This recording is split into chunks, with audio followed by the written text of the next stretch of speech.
Summer by Vivaldi. You can do this. Well, thank you for being in Chicago on this snowing night. It's our great pleasure to have you here. Just as by way of a quick introduction for those who don't know, Portrait of a Lady Empire won the Best Screenplay Award at the Cannes Film Festival as well as the Queer Film. And as we were standing by the side as the credits were rolling and you all were applauding, she said, "This is a film for Chicago." And I agree. The film won the Gold Hugo for the Best Film at the Chicago International Film Festival last October, as well as the Silver Queer Q Hugo. So we're happy to have you. Thank you. Sorry that I couldn't be there at the time, but that's why I came here, you know. I'm grateful, and I felt the love, even if I was far away. You got a lot of it.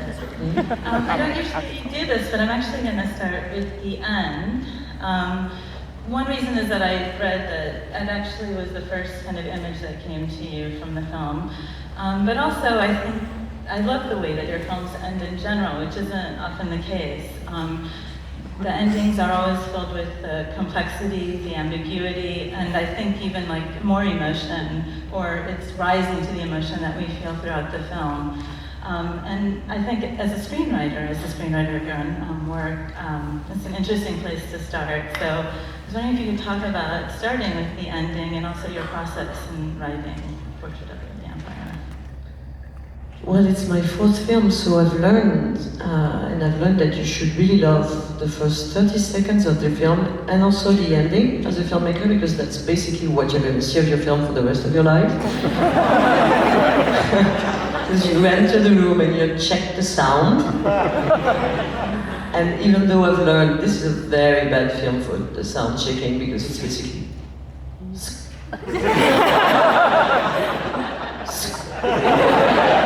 so I have to wait to sit in that boat. Like,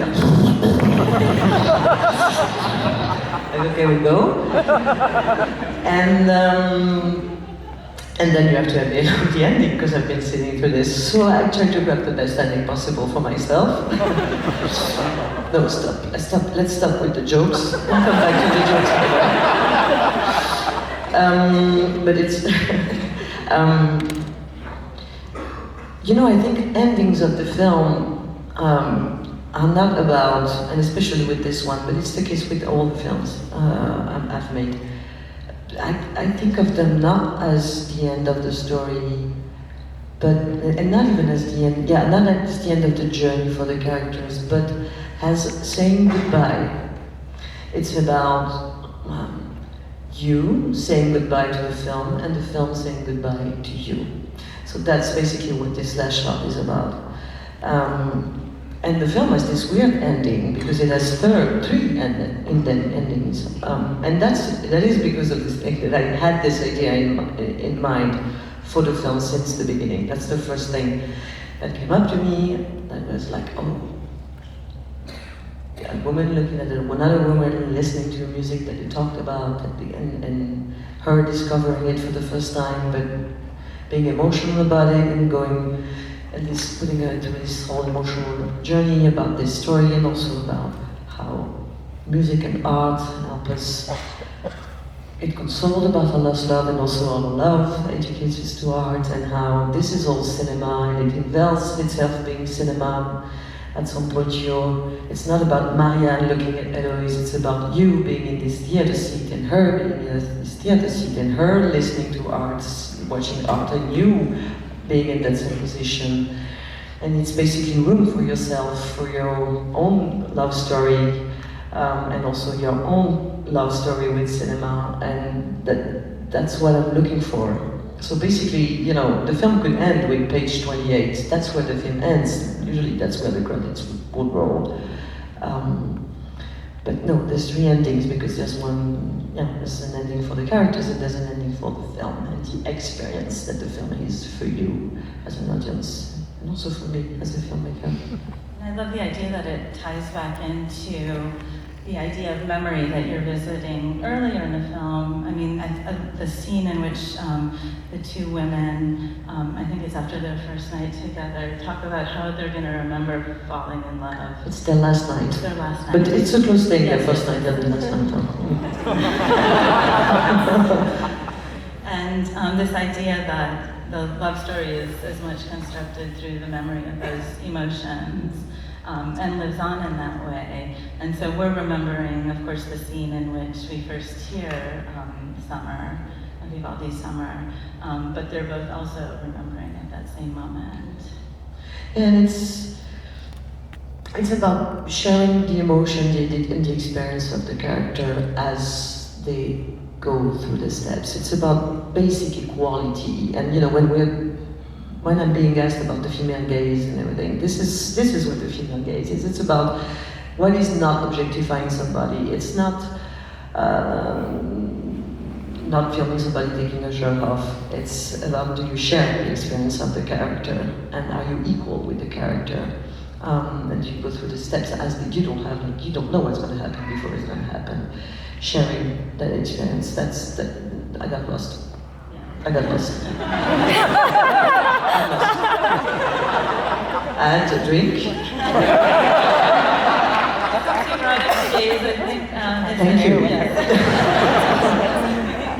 I'm going for emotional Q&A, if you agree with this. So do you want an anecdote about that scene? Because I'm handing out anecdotes. This is the end of my tour. So I might say things that I never said to anyone.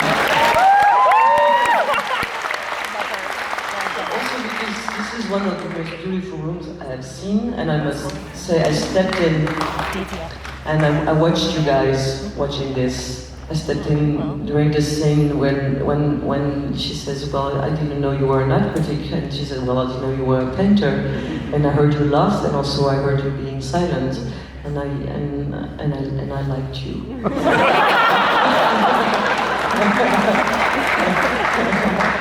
Both as individuals being silent and as a crowd being together silent.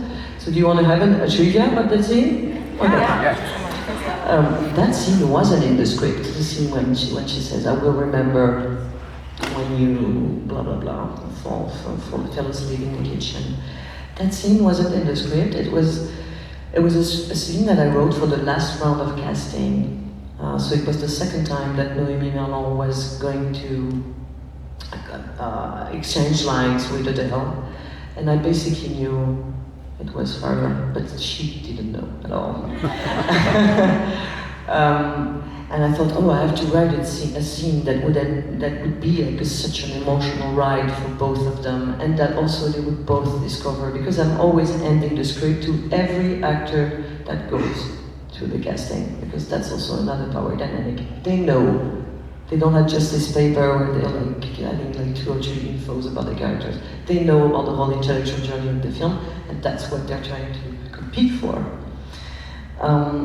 So that they would both discover this scene. And so we did 2 other scenes of the film, and then this one came up, and they had the paper, and they read it, and I shot this, and I was like, so 2 things. First, this girl is getting the part. And second, that scene is going to be in the film. No, you don't have to. I mean, it's done anyway. I don't need your approval.